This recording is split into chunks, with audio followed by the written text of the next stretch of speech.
എല്ലാ ദിവസവും രാവിലെ എഴുന്നേറ്റ് ഫുഡുകളൊക്കെ പാചകം ചെയ്യുന്ന രേവതി എന്ന് ഒരുപാട് നേരമായിട്ടും എണീക്കാത്ത സച്ചി ശ്രദ്ധിക്കുന്നുണ്ട് കേട്ടോ. സച്ചിയാണെങ്കിലോ എഴുന്നേറ്റ് പോയി കുളിച്ചിട്ടൊക്കെ വരുന്നുണ്ട്. എന്നിട്ടും രേവതി എഴുന്നേക്കുന്നത് കാണാനിപ്പോൾ രേവതിയുടെ കൂടി ചോദിക്കാണ് സച്ചി. രേവതി രേവതി എന്താ എഴുന്നേക്കാത്തെന്ന് ചോദിക്കുമ്പം എനിക്ക് നല്ല സുഖമില്ല ഏട്ടാന്ന് പറയാണ്. അപ്പോഴേക്കും എന്തെങ്കിലും പ്രശ്നമുണ്ടോ എന്ന് ചോദിക്കുമ്പം ഒന്നുമില്ല എന്ന് പറയുന്നുണ്ട്. ഞാൻ സഹായിക്കണോ എഴുന്നേക്കാൻ ചോദിക്കുമ്പം അങ്ങനെ രേവതി സച്ചിയുടെ സഹായത്തോടെ എഴുന്നേക്കുന്നുണ്ട് കേട്ടോ. അങ്ങനെ രേവതി ബാത്റൂമിലേക്ക് പോയിട്ട് വരുന്നുണ്ട്. അങ്ങനെ സച്ചി ചോദിക്കുകയാണ് എന്താ ഫ്രഷ് ആവുന്നില്ലെന്ന് ചോദിക്കുമ്പം ഉണ്ട് എന്ന് പറഞ്ഞിട്ട് അവൾ അലമാരിൽ നിന്നുള്ള തുണിയൊക്കെ എടുത്തുകൊണ്ട് ബാത്റൂമിലേക്ക് പോകുന്നുണ്ട് കേട്ടോ. അതേ സമയത്ത് തന്നെ അവൾ ആ കബോർഡ് തുറന്നിട്ടാണ് കേട്ടോ പോകുന്നത്. അതിൽ സച്ചി കാണുകയാണ് അവളുടെ പീരിയഡ് പാർട്സ് കിടക്കുന്നതൊക്കെ അവിടെ കാണുന്നുണ്ട് കേട്ടോ. എന്താ പാടവിടെ കിടക്കുന്നത് കാണുകയാണ്. അപ്പോൾ സച്ചിക്ക് മനസ്സിലാവുന്നുണ്ട് രേവതിക്ക് പീരിയഡ്സ് ആണെന്നും അതിൻ്റെതായിട്ടുള്ള വേദനയും ബുദ്ധിമുട്ടുമാണ് അവക്കെന്നുള്ള കാര്യമൊക്കെ സച്ചി മനസ്സിലാക്കുന്നുണ്ട് കേട്ടോ. അങ്ങനെ രേവതി കുളിച്ചിട്ട് ഇറങ്ങി വരുന്നവരെ സച്ചി വെയിറ്റ് ചെയ്യുന്നുണ്ട്. താനത് കണ്ടു എന്ന് മനസ്സിലാവാതിരിക്കാൻ സച്ചിയെ കബോർഡ് അടച്ചിടുന്നുണ്ട് കേട്ടോ. അപ്പോൾ അതിനെക്കുറിച്ച് സച്ചി രേവതിയോട് ചോദിക്കാനും സച്ചിക്ക് നല്ല മടിയാകുന്നുണ്ട് കേട്ടോ. വേദനയുണ്ടോ എന്താണെന്നൊക്കെ ചോദിക്കാൻ വേണ്ടിയിട്ട് സച്ചി നന്നായിട്ട് നാണിച്ച് നിൽക്കുകയാണ്. അപ്പോഴേക്കും രേവതി അങ്ങോട്ടേക്ക് ഇറങ്ങി വരുന്നുണ്ട് കേട്ടോ. അങ്ങനെ സച്ചി ചോദിക്കുകയാണ് എന്തു പറ്റി രേവതി ഇത്രയും താമസിച്ചല്ലോ എഴുന്നേക്കാൻ, എന്തെങ്കിലും ബുദ്ധിമുട്ടുണ്ടോ എന്ന് ചോദിക്കുന്നുണ്ട്.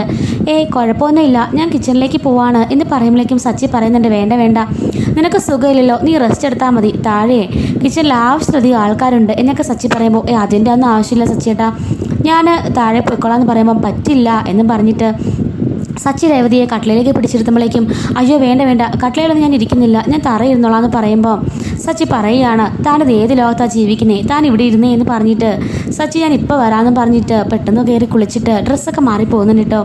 രേവതി ചോദിക്കുകയാണ് അല്ല എങ്ങോട്ടേക്കാണ് പോകുന്നേ എന്ന് ചോദിക്കുമ്പം ഒന്നുമില്ല ഇപ്പോൾ വരാമെന്ന് പറഞ്ഞിട്ട് സച്ചി പോവാണ്. അങ്ങനെ സച്ചി താഴേക്ക് ഇറങ്ങി പോകുമ്പോഴേക്കും ചന്ദ്ര പറയാണ് അവളെന്താടാ ഇതുവരെ പള്ളിയുറക്കം കഴിഞ്ഞ് എഴുന്നേറ്റില്ലേ. അപ്പോഴേക്കും സച്ചി പറയണ്ട എന്താ കാര്യം, അടുക്കളപ്പണി ചെയ്യിക്കാനാണോ, പിന്നെ അല്ലാതെ വേറെ ആര് ചെയ്യാനെന്ന് അവൾ ചോദിക്കുമ്പോൾ സച്ചി പറയാണ് അമ്മയ്ക്ക് ഇവിടെ വേറെ തൊഴിലൊന്നും ഇല്ലല്ലോ, അല്ലെങ്കിൽ പിന്നെ ബാമമ്മയുണ്ട്, നിങ്ങൾ രണ്ടുകൂടെ ഇറങ്ങി ചെയ്താൽ മതി.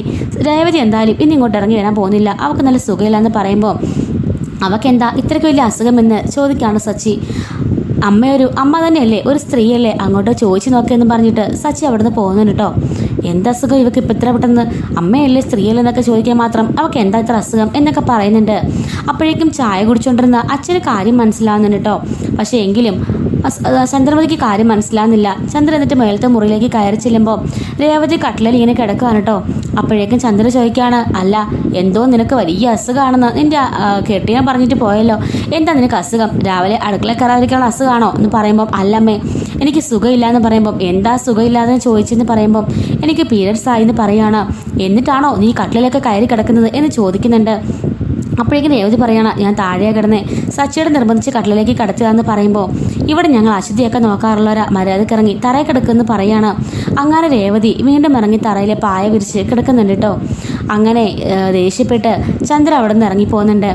ഇതേ സമയത്ത് തന്നെ സച്ചി ആണെങ്കിൽ മെഡിക്കൽ ഷോപ്പിൽ പോയിട്ട് ടാബ്ലറ്റ് ചോദിക്കുന്നുണ്ട്. പീരിയഡ്സിൻ്റെ വേദനയ്ക്കുള്ള ടാബ്ലറ്റ്സ് ആണ് കേട്ടോ ചോദിക്കുന്നത്. അപ്പോൾ അവർ പറയാണ് ഡോസേജ് കുറഞ്ഞത് മാത്രം ഇപ്പോൾ കഴിക്കാൻ പാടുള്ളൂ, ഡോസേജ് കൂടുതൽ കഴിക്കാൻ പാടില്ല എന്ന് പറഞ്ഞിട്ട് അവർ മരുന്ന് കൊടുത്തു വിടുന്നുണ്ട് കേട്ടോ. അങ്ങനെ ഇതുകൊണ്ട് സച്ചി നേരെ വരുന്നുണ്ട്.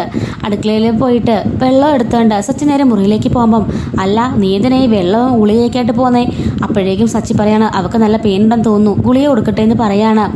പിന്നെ ഞങ്ങളും കുറേയൊക്കെ ഇത് കണ്ടവരാ, വേദനയൊക്കെ പെണ്ണുങ്ങളാണെങ്കിൽ അനുഭവിക്കണം, അല്ലാതെ ഉടനെ അതിന് ഗുളിക മേടിച്ച് കഴിക്കുകയല്ല വേണ്ടതെന്ന് പറയാണ്.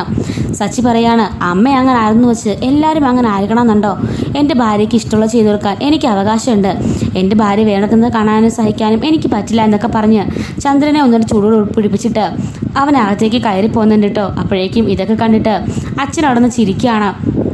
നിങ്ങളെന്തിനാ ഇപ്പോൾ ചിരിക്കുന്നതെന്ന് ചന്ദ്ര ചോദിക്കുമ്പം അല്ല എൻ്റെ മോന് ഇത്ര നാളും ഞാൻ കരുതിയത് അവന് വലിയ ഉത്തരവാദിത്തങ്ങളൊന്നും ഇല്ലാന്നാ, പക്ഷെ ഇപ്പം എനിക്ക് മനസ്സിലായി അവൻ മിടുക്കനാ എന്നിങ്ങനെ അച്ഛൻ പറയുന്നുണ്ട്. അങ്ങനെ സച്ചി നേരെ മുറിയിലേക്ക് കയറി ചെല്ലുമ്പോഴേക്കും രേവതി വീണ്ടും തറയിൽ കിടക്കുന്നത് കാണുകയാണ്. അല്ല തന്നോട് ഞാൻ പറഞ്ഞതല്ലേ കട്ടിലിൽ കിടക്കാൻ, പിന്നെ താനെന്തിനാ ഇപ്പം കയറി തറയിൽ കിടക്കുന്നതെന്ന് ചോദിക്കുമ്പോൾ ഒന്നുമില്ല അപ്പോഴേക്കും സച്ചി ചോദിക്കുകയാണ്, അമ്മ ഇങ്ങോട്ട് കയറി വന്നിരുന്നു അല്ലേ? അപ്പോൾ രേവതി പറയാണ്, അതെ, സച്ചിയേട്ടൻ എന്തിനാ അവിടെ പോയിട്ട് എനിക്ക് സുഖമില്ല എന്നുള്ള കാര്യമൊക്കെ പറഞ്ഞത്? അതുകൊണ്ടല്ലേ അമ്മ ഇങ്ങോട്ട് കയറി വന്നത്? പിന്നെ എനിക്ക് സുഖമില്ലാന്ന് സച്ചിയേട്ടൻ അങ്ങനെ അറിഞ്ഞെന്ന് ചോദിക്കുമ്പം, അതൊക്കെ ഞാൻ അറിഞ്ഞു, ഇതാ ഈ ഗുളിക കഴിക്കുക എന്ന് പറയുമ്പം, ഇതെന്ത് ഗുളിക? അതെ, തൻ്റെ ഈ സമയത്തെ പെയിനൊക്കെ മാറാനുള്ളതെന്ന് പറയുമ്പം, അല്ല സച്ചിയേട്ടൻ എങ്ങനെ എനിക്ക് ഈ സമയമാണെന്നൊക്കെ മനസ്സിലായെന്ന് ചോദിക്കുമ്പം, അതൊക്കെ എനിക്ക് മനസ്സിലായടോ, ഇതാ ഇന്ന് ഇത് കഴിച്ചോളാൻ പറയുമ്പം രേവതി പറയാണ്, അയ്യോ സച്ചിയേട്ടാ ഇതൊന്നും വേണ്ട, ഞാനിതൊന്നും കഴിക്കാറില്ല, അതൊക്കെ കുറച്ച് നേരം റെസ്റ്റിലൊക്കെ മാറിക്കോളും. സച്ചി പറയുന്നുണ്ട്, അതൊന്നും കുഴപ്പമില്ലടോ, ഇപ്പം ഇതൊക്കെ എല്ലാവരും കഴിക്കുന്ന ഗുളികയല്ലേ, മെഡിക്കൽ ഷോപ്പിൽ പ്രത്യേകം പറഞ്ഞ് മേടിച്ചതാ, ഇതിന് ഡോസേജ് കുറവുള്ളതാ, അതുകൊണ്ട് ചെറിയൊരു ആശ്വാസം കിട്ടും എന്ന് പറഞ്ഞിട്ട് ആ ഒരു മരുന്ന് കൊടുക്കുന്നുണ്ട് കേട്ടോ. കൊടുക്കുന്ന സമയത്ത് രേവതിക്കാണെങ്കിൽ ഭയങ്കരമായിട്ട് സന്തോഷമാണ് കേട്ടോ. രേവതിയോട് സച്ചി പറയാണ്, അതെ നീ ഒന്ന് എഴുന്നേറ്റെന്ന് പറയുന്നുണ്ട്.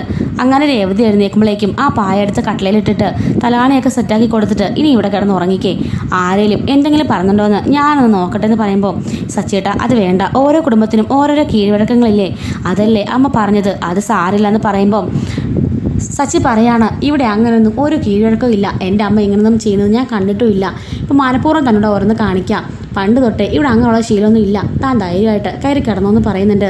അങ്ങനെ രേവതി സച്ചിയുടെ ഉറപ്പിന്മേൽ കട്ടിലിൽ കയറി കിടക്കുന്നുണ്ട് കേട്ടോ. അങ്ങനെ സച്ചിയാണെങ്കിൽ വെള്ളമൊക്കെ തിരിച്ചു കൊണ്ടുപോവാണ്. എന്നിട്ട് കാപ്പിക്ക് എന്താണെന്ന് ചോദിക്കുമ്പം മാമ പറയുന്നുണ്ട്, ദോശയൊക്കെ ഉണ്ടാക്കിയിട്ടുണ്ടെന്ന്, എങ്കിൽ രണ്ടെണ്ണം എടുത്തോന്ന് പറഞ്ഞിട്ട് അതും എടുത്ത് കറിയുമായിട്ട് നേരെ മുകളിലത്തെ മുറിയിലേക്ക് പോകുമ്പോഴേക്കും ചന്ദ്ര പറയാണ്, നിൻ്റെ പ്രകടനമൊക്കെ കണ്ടാലോ അവൾ പ്രസവിച്ച് കിടക്കുകയാണെന്ന് തോന്നുമല്ലോടാ.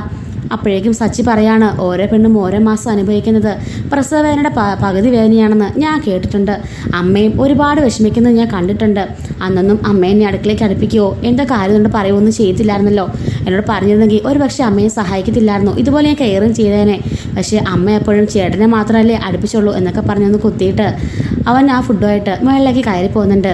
അങ്ങനെ രേവതിക്ക് ഫുഡ് കൊണ്ട് കൊടുക്കുമ്പം ഇതൊന്നും വേണ്ടാന്ന് പറയുമ്പോൾ സച്ചി പറയാണ്, ഈ സമയത്ത് നല്ല ഫുഡൊക്കെ കഴിച്ച് നല്ല ആരോഗ്യവതിയായിട്ടിരിക്കണം, എങ്കിൽ മാത്രമേ ബാക്കിയുള്ള ദിവസങ്ങളിൽ നമുക്ക് നല്ല എനർജി ആയിട്ടിരിക്കാൻ പറ്റുള്ളൂ എന്ന് പറഞ്ഞിട്ട് സച്ചി ഫുഡ് കൊടുക്കുമ്പം രേവതി ഭയങ്കര സന്തോഷത്തോടെ അത് വാങ്ങി കഴിക്കുന്നുണ്ട് കേട്ടോ.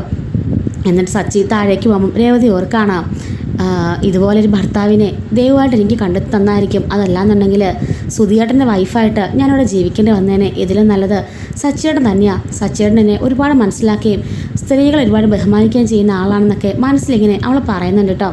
അങ്ങനെ അവൻ ഇറങ്ങി വന്ന് കാപ്പി കുടിക്കാനിരിക്കുമ്പോഴേക്കും അച്ഛൻ പറയാണ്, മോനെ നീ ചെയ്തത് ഒരുപാട് നല്ല കാര്യമാണ്, കാരണം ഒരു സ്ത്രീയെ ഈ ഒരു സമയത്ത് സഹായിക്കാമെന്ന് പറഞ്ഞാൽ അവൾ ഏറ്റവും അധികം ആഗ്രഹിക്കുന്ന ഒരു കാര്യമാണ്.